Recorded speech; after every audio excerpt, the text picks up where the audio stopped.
Assalamualaikum Bare, selamat datang kembali di Guru Gembul Channel. Sekarang kita ada di segmen baru di channel ini, yaitu tentang GJ. Guru menjawab.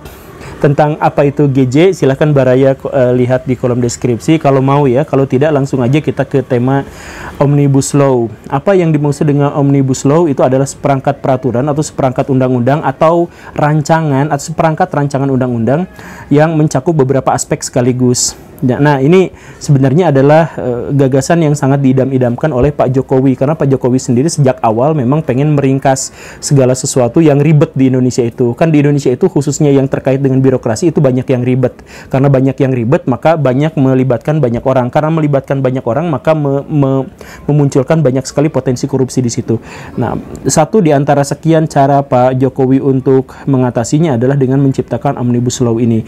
Omnibus Law ini sekarang kita punya 11 klaster, diantaranya adalah soal sanksi, kemudian persyaratan investasi, kemudian dan lain sebagainya lah. Nah, salah satu yang menjadi polemik sekarang atau yang menjadi polemik utama sekarang itu adalah tentang ketenaga kerjaan. Apa masalahnya dalam ketenaga kerjaan? Adalah soal keberpihakan dan soal kepentingan ekonomi. Jadi ceritanya begini Baraya, bagaimana cara praktis untuk mensejahterakan rakyat? Sejahterakan negaranya, itu cara paling praktis, cara paling instan. Bagaimana cara membuat negaranya sejahtera? Cara paling instannya, cara paling praktisnya adalah dengan menggondol investor-investor dari luar. Bagaimana caranya? Datangkan mereka ke sini, suruh mereka bikin pabrik, membiayai, bikin infrastruktur dan lain sebagainya, kemudian mereka dapat keuntungan dari situ. Misalkan begini Baraya, Indonesia gak bisa bikin mobil, gak bisa bikin motor, dan akhirnya Indonesia menjadi negara miskin. Kemudian didatangkanlah investor dari Jepang untuk bikin Toyota di Indonesia. Nah, diiming-imingilah Toyota, ayo bikin di sini. Oke, Toyota bikin di sini. Kemudian apa keuntungan buat Indonesia? Indonesia akhirnya bisa menyerap lapangan pekerjaan menyediakan lapangan pekerjaan dalam jumlah yang sangat besar karena didirikan pabrik Toyota. Orang-orang pengangguran bisa bekerja di situ, dari mulai buruh pabriknya sampai sales Toyotanya, sampai tukang dagang bensin di Pertamina-nya, sampai tukang tambal ban dan sebagainya. Ada jutaan orang yang langsung ataupun tidak langsung menjadi ada penghasilannya memadai setelah ada investasi dari Toyota itu. Misalkan seperti itu. Nah, jadi semakin banyak investasi, semakin banyak perusahaan, semakin menguntungkan negara karena negara terbebas dari beban untuk membiayai rakyatnya. Nah, tetapi investor-investor itu juga tentu saja mereka itu orang-orang kaya yang tidak mau rugi, serakah dalam tanda kutip ya, serakah dalam versi Karl Marx. Mereka itu nggak mau rugi, karena itu kalau mau bikin investasi di Indonesia, maka mereka harus lihat-lihat dulu orang di Indonesia korupsinya gede nggak, saya dipersulit nggak, saya bakal diperas nggak sama birokrat, nanti pemerintah dukung saya atau nggak, dan sebagainya, lihat buruhnya dan sebagainya. Nah, ketika melihat Indonesia, ada beberapa yang dicatat oleh para investor-investor asing itu. Pertama, buruh di Indonesia itu terlalu banyak nuntut.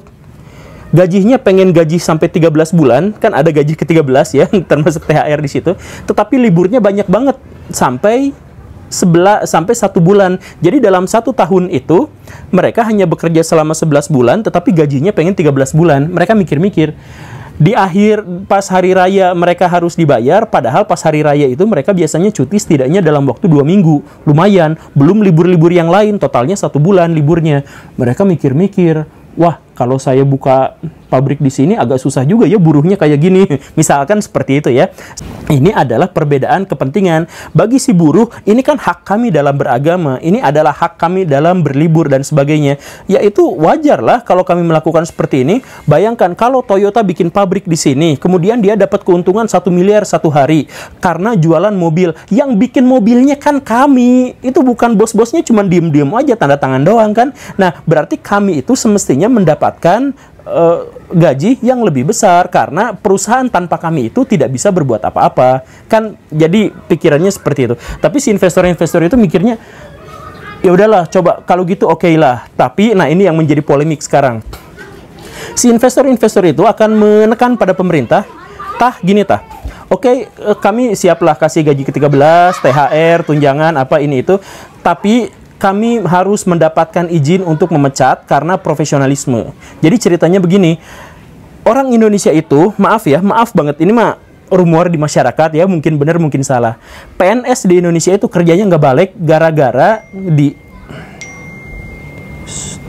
susah dipecat, susah diturunkan gajinya. Itu rumor di masyarakat. Karena itu, maka si PNS-PNS itu kerjanya leha-leha, santai-santai. Bahkan kalau misalkan melayani masyarakat, masyarakat mau ini itu, merekanya pungli. Biasanya begitu, konon katanya begitu. Saya nggak tahu benar atau salah. Nah, si investor-investor itu melihat kayak gini, kalau di Indonesia buruhnya nanti buruh yang kerja di pabrik saya kayak gini, saya nggak mau. Maka dari itu, saya harus diberikan izin yang sangat kuat, dilindungi oleh regulasi, dilindungi oleh peraturan-peraturan, bahwa saya bisa memecat pegawai-pegawai yang nggak becus. Saya bisa memecat pegawai-pegawai tukang nuntut.